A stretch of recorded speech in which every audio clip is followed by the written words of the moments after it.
Hi there, my name is Steve, and at first sight, it might seem that I'm a completely ordinary kid. Moreover, if you look at me again, you won't notice anything strange as well. I mean, that's what everyone thinks of me. They think that Steve is a cool guy.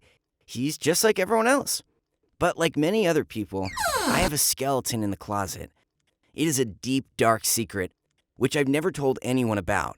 Truly, I was afraid that someone would find out about it. But the more I think about it, the more often I conclude that I'm wrong to worry. Each of us has the right to have our own preferences, tastes, and interests. Therefore, today I decided to tell you my story. I'd appreciate it if you would write in the comments what you think about this, or share your story too. Be sure to watch this video to the end. I'll tell you frankly about everything, and then it's up to you to make a judgment. High school is a time when teenagers are especially interested in each other.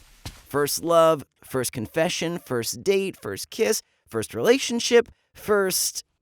Well, you probably understand what I'm talking about. I was no exception, and fell in love too, although it happened long before high school. My beloved's name was Annie. She was a year below me at school, and we met in the school drama studio. I liked Annie instantly, and was happy when we were chosen to play pairs in the first performance. She was Little Red Riding Hood, and I was a gray wolf.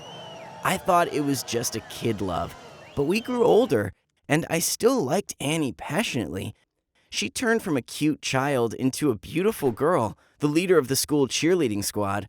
Many guys were in love with her, so I did not even hope that one day she would choose me. I wouldn't say that I remained idle. I threw love messages into her locker, gave gifts anonymously for Valentine's Day, and so on. Besides, I kept attending drama classes, although the older I got, the less interesting it was to me. But love's blind, so instead of playing football with my friends on the school field, I was going to the drama classes again and again. The drama class teacher used to say that Annie and I were a beautiful couple. Perhaps that was the reason why, since the days of Little Red Riding Hood, she loved giving us parts of married couples. Thanks to attending drama classes together, I could talk with Annie more often. Besides, if rehearsal ended late, I even walked her home. As a friend, of course.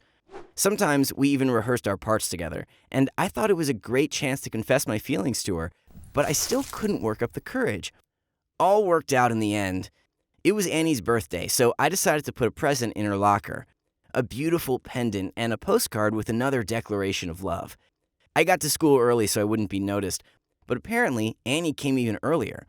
I was caught red-handed trying to push the pendant box into her locker.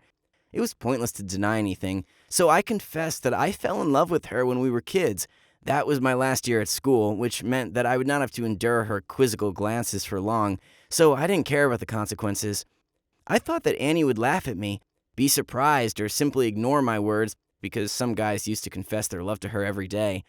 But instead, she burst into tears and hugged me tightly. I just thought she was sorry for me, but she sobbed and confessed that she also was in love with me for a long time. She just thought that I only wanted to be her friend. Imagine the shock of the whole school when they came for lessons in the morning and saw us kissing in the hallway. But I was not even ashamed, because this was the happiest day of my life. Annie finally became my girlfriend, and I was sure it would always be that way. We spent a lot of time together. We went out on dates and even met each other's parents. I liked it most when Annie stayed at my house. We watched movies or TV shows, hugged and kissed. But there was something that bothered me a little at such moments. When Annie visited me for the first time and we started kissing, my biggest fear was that she would feel how much I liked her and we would both feel embarrassed. Of course, that would be a common reaction of an adult male human body to a girl, but still. But apparently, I was so worried and tried to control my body so much that nothing happened. I was so relieved. However, the next time, when Annie and I were alone, I did not feel anything like sexual excitement while embracing my beloved girl. And over time, this began to worry me greatly. Maybe something was wrong with me and I just didn't know about it. I must admit that I even Googled what to do in such cases. I mean, whether to sound the alarm or wait for the moment when Annie and I would be intimate for the first time, but no one gave me any specific advice. It's embarrassing to talk about, but I specifically watched a video of certain content to check if I was okay. Fortunately, I felt the sexual excitement, but it wasn't as great as I expected. As a teenager, I did not know how to get rid of it. But now, everything was different. I was embarrassed to tell anyone about my problem, and that was the reason why I tried to spend less time alone with Annie. I was afraid that she would want to go much further than kissing and I would disgrace myself, so I lived with my problem without saying a word. Until one day, an incident happened that finally threw me off. It was a normal day. Annie and I were supposed to meet at the cinema. I was a little late, so I decided to take the bus for a few stops. I jumped on the first bus that arrived, not even paying attention to the fact that there were a lot of people inside.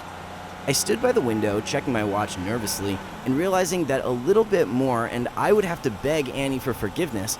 Suddenly, the driver hit the brakes, and the girl who was standing next to me almost fell on me, accidentally touching something between my legs with her hand. She excused herself and stood up immediately. To my shame, at that moment, I felt the greatest sexual excitement. I did not even understand why it happened. And most importantly, what was the reason for that? Did it happen because of that girl's touch? I looked at her carefully. She was not even my type. Besides, she was about 5 years older than me. She was a stranger to me. And then it hit me. I was impressed precisely by the fact that she was a stranger. But why didn't I notice such preferences in myself before? Trying to ignore these thoughts, I got off at a stop and walked a little to cool off. Otherwise, Annie would be very surprised to see me in such an excited state when we met. The next time my body surprised me again was in history class. Admit it, you already think that something is wrong with my head, don't you? The lesson was going on. Miss Carroll was telling us something about the first president of America. Since listening to her was rather boring, my friend and I played tic-tac-toe just for fun. Of course, we laughed a little. Miss Carroll could ignore the lack of interest in her lesson, but not the noise at the back of the classroom. She reprimanded us loudly, but that didn't satisfy her, and she began to scold us, as if we were the young school children of elementary school, recalling all our bad grades and objectionable behavior.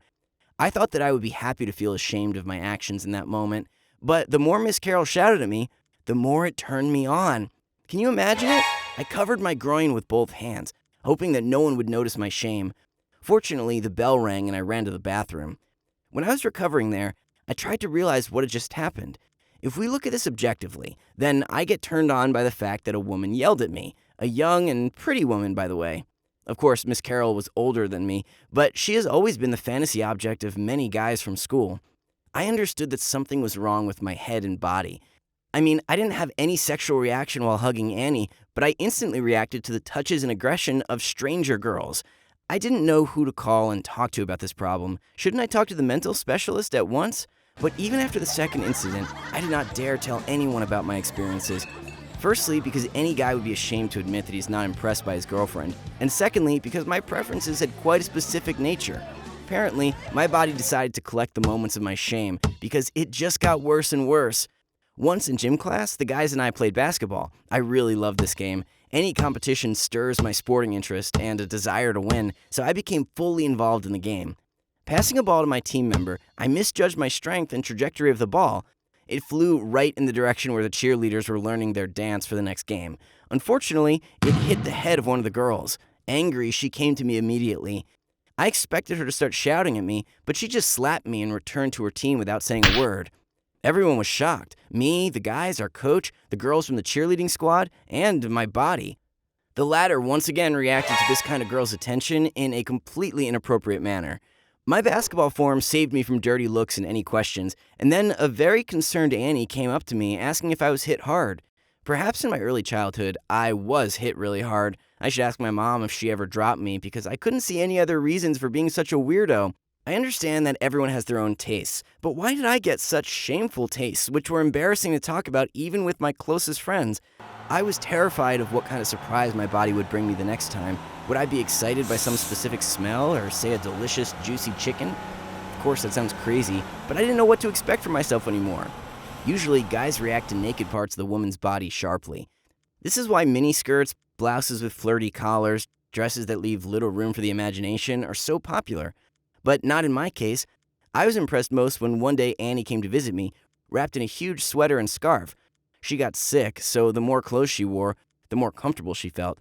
I looked at her and dreamed of removing all these layers of clothing from her, to finally move on to a new, more intimate stage of our relationship. But on that day, I decided not to frighten her with my passion, which awakened so suddenly. I just saved this image somewhere in my head in order to extract it if necessary. After discussing our relationship and deciding that we both were ready for the next stage, Annie and I agreed to get closer on my school leaving party day. We were worried because for both of us, this should have happened for the first time. I was afraid that I would simply not be ready, or rather, not capable of this. I mean, I couldn't ask Annie to yell at me or hit me or put on her huge sweater and wrap that scarf around her neck again. I decided that I will imagine her doing it as a last resort. I hoped it would help. Fortunately, it went really well. Of course, I used my imagination, but the main thing was that Annie and I were both happy. Therefore, I want to ask you for advice. Do you think I should come to terms with my oddities, or is it better to consult a therapist since it can only get worse from here? Should I tell Annie everything, or will it upset her and turn her off me? Write your answers in the comments. If you liked my story, be sure to leave a like on this video and subscribe to the channel. Don't forget to turn on notifications so you don't miss out on new videos. Bye!